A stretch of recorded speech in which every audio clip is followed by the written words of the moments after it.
Good morning to all of you. You might be knowing that last year in the month of November, on 30th of November, the NEET National Eligibility Entrance Test 2020 was conducted. It's a national level test. So in this, the undergraduate test, that is for MBBS admissions, were also started. The counseling part was also started recently. Now, a case of malpractice, a case of misrepresentation, a case of forgery of documents, all this one case happened in Periyampet, Jawaharlal Nehru Indoor Stadium, where a doctor, N.K. Balachandran, and his daughter, M.B. Diksha. Actually, this daughter, she produced the so-called fake documents and argued with the counseling staff that she was eligible for admission, but and she questioned them as to why the call letter was not sent. And later, she produced the call letter, the fake marks list, and also call letter, which they turned down and gave a warning and sent her back.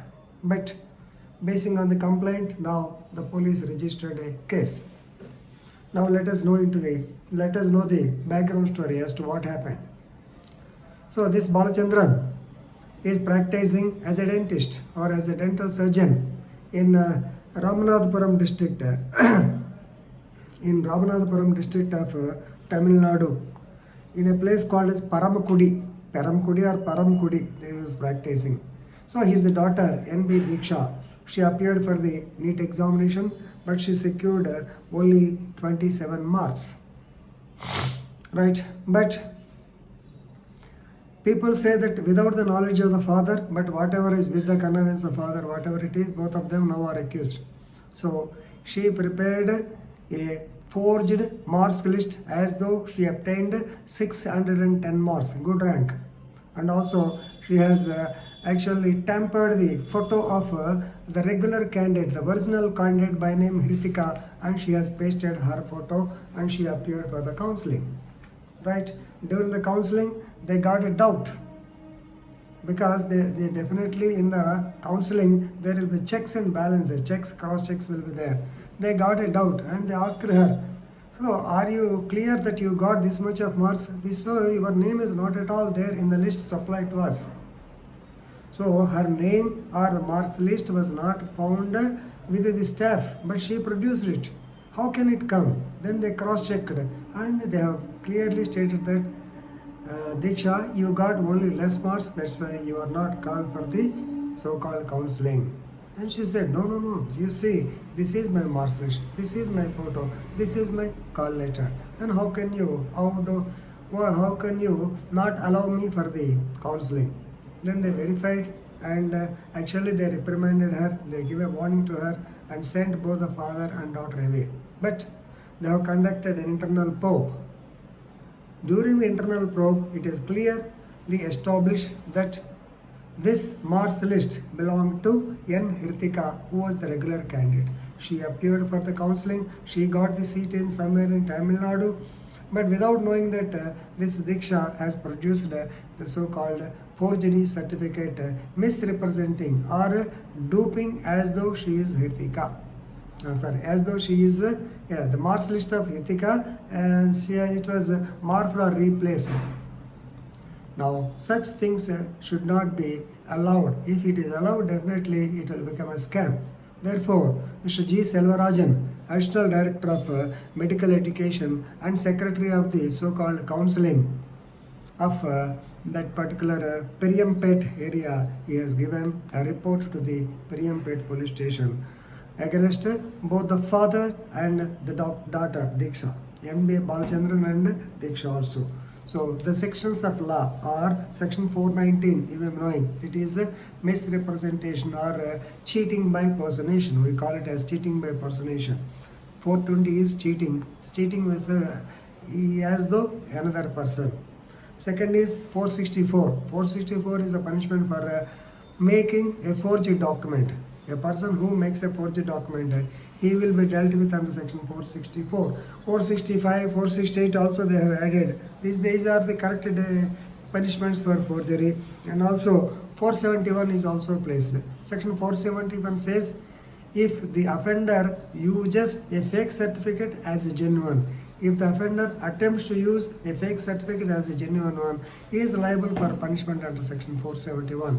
Out of them, 468 is so dangerous that more than 10 years punishment is there.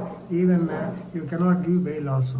Even then, the police summoned Dr. Balachandran thrice. They have sent. They might have wanted to give 41-year notice, I think.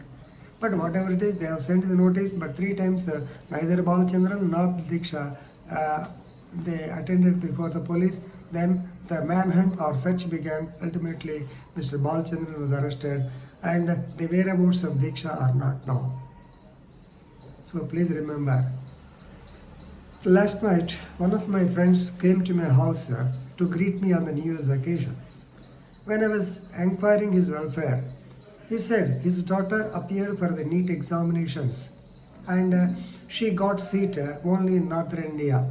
And that too, she will get the seat, PG seat, of course, PG seat in gynecology, which she doesn't want. She wants to go for general medicine. So she told her father that she will strive once again and appear for the examination in February. I think they may once again conduct the examination in February, and she is sure to get a seat. Of course, she is confident. So that should be the spirit, but not manipulating, forging. Suppose if she becomes a doctor by this act of forgery, you can expect what she will do in the profession. Definitely she will allow so many persons to come up with this forgery. Such things should not be allowed. They should be nipped in the bud. The police have done a good thing. And of course, here the counseling staff, they were considerate enough. They asked her to get away. They let off with a warning. But after the internal inquiry, after the internal probe, so this is a criminal act. They came to the conclusion that it is a criminal act. Therefore, they have initiated a complaint. Very good. Such things should not be allowed, even though she is a would-be doctor. But she should do it in a specific way. There is a procedure. She has to appear. Once again, she has to try her luck. You may be saying, today we have seen in the newspaper about Katta Simhachalam, who is now working as assistant collector, he is a sub-collector, we can say, sub-collector of Vijayanagaram. He is a blind person by birth.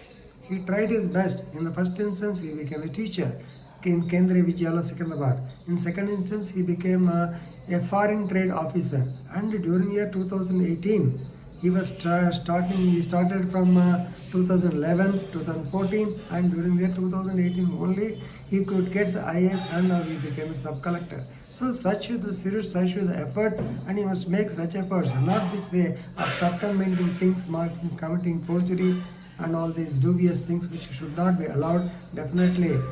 What I feel is the police should prosecute them properly and see that they get conviction. That should be the spirit. Otherwise, people will get emboldened by such nefarious acts and come up and become with doctors. Already we are seeing the capacity of the people, of the doctors who are the so-called donation batch.